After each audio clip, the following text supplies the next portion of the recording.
Guys, mag-unboxing tayo. May nakita ako online. Yung sabi ko pwede siya sa paggawa ng leche plan. Linera ba yun?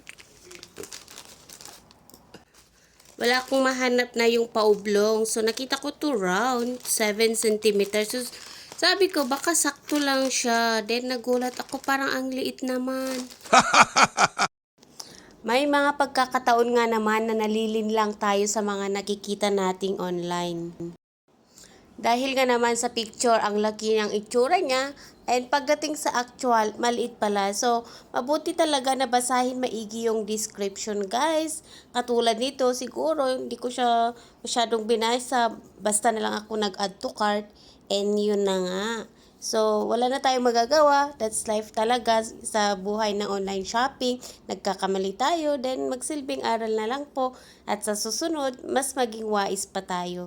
So, yan lang po for today. Thank you so much for watching. See you again on my next vlog. Anyway, hindi pa naman ito sayang kasi gamit naman siya. Pwede pa rin siyang gamitin like for muffins and other baking stuff.